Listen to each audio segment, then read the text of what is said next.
Hello, everybody. How's everybody doing? So, if you, how many people here are family or loved ones of the graduates? If you could raise your hand real quick. All right. So there's clearly more of you in here than them. So y'all need to make a lot more noise for the graduates. Come on, let's give it up for the graduates. All right. So before I get serious, does anybody know the time? Give me the time. 4:43. So like in an hour and a half. Some asshole said that the world's coming to an end. Fuck that guy. We're here, we're having a fucking party. Is that right? Alright. So, my name is Mike Tran. I'm from the town. And I'm gonna get serious now. I really wanted to take this moment to definitely acknowledge all the family, the friends, the loved ones, of the graduates, because in a lot of ways, like our people graduating today isn't just them graduating, it's all of you graduating, right? So I'm really honored to be here today. I also want to give a special shout out. I don't know if they were brought up earlier because I just came, I'm late. I know that Guia Yang is here. I know that Guia Yang, along with Betty Young and Vicky Pang, were the people that started the first SEAGrad. And Guia's over there right now, so I just wanted to, if you could give her some love. And Vicky's here, they started this institution that is known as SEAGrad. Alright, so, we said earlier, I'm a proud ethnic studies graduate, and I wear that on my sleeve. And today, I'm going to sound kind of contradictory, but I really don't care. It's all out of love. So, my declaration. My hero is Scotty Nguyen, World Series of Poker champion in 1998. This guy changed my life. Him winning the World Series of Poker was one thing, but it was the way that he won that affected me the most. Sitting there, calm, cool, collected, but still talking shit. He had a perm mullet and an unbuttoned shirt, and a shirt unbuttoned to his navel, but still was sexier than his nerdy-ass opponent. Never before on film or television had I seen a Southeast Asian person succeed on their own terms. I remember jumping out of my chair and hugging my cousin Carl, probably for the first time ever. We've known each other our entire lives. And I swear, we probably played over 100 games of blackjack in Scotty's honor.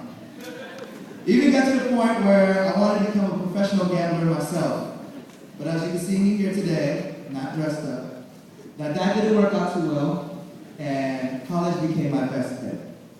So you may be wondering, why the hell would an ethnic studies graduate begin his keynote showing love to a professional gambler?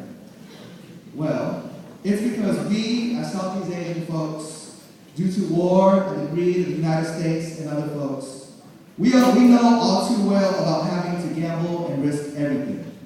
Sitting in our comfortable chairs here at a prestigious place like UC Berkeley, it's easy to forget and misunderstand why our parents would take huge risks in Cambodia, Laos, Vietnam, and do seemingly insane things like board a 14-foot leaky boat in the middle of the night with 40 other people when it was only meant to carry no more than 10 passengers. Or crisscross jungles and rice fields embedded with landmines, knowing that the next step can lead them closer to freedom or death. But as we also know, that gambling, that risk-taking, didn't end once they arrived in the United States.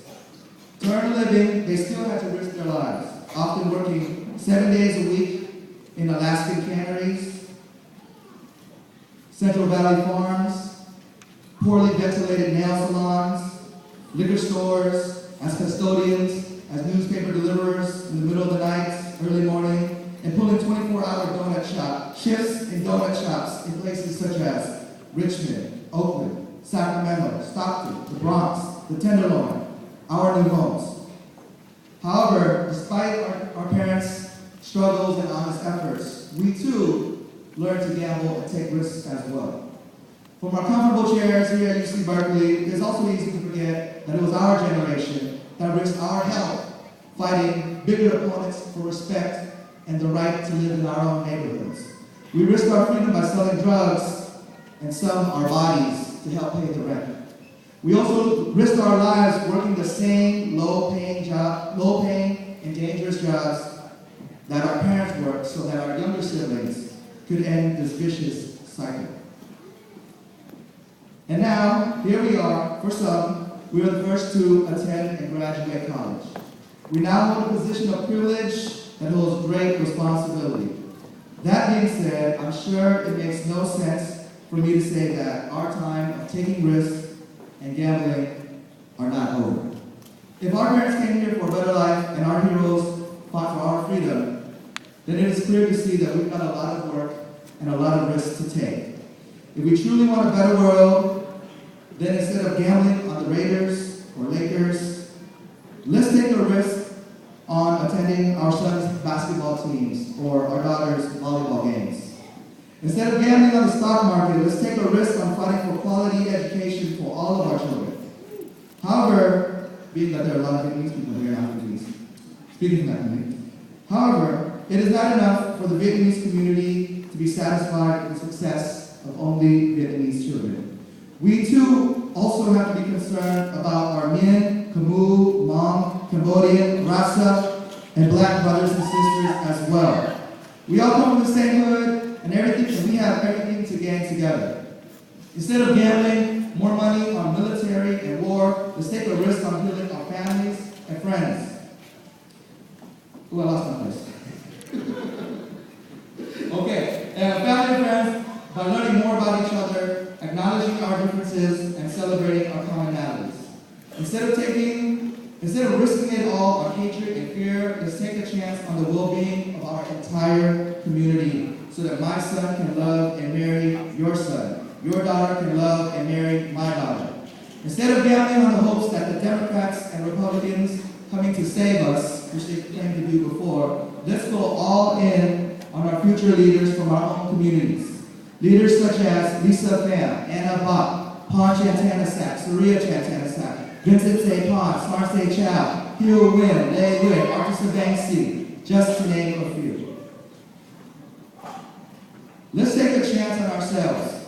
Hopefully, within our lifetime, we'll be able to shout out as loud and as proud as Scotty could win the Nike Women's Championship and say, "We did it, man." Congratulations to all the graduates. Congratulations to all of your families. We love you and we support you dearly. So give it up for yourselves and have a great transition to the next day of your life.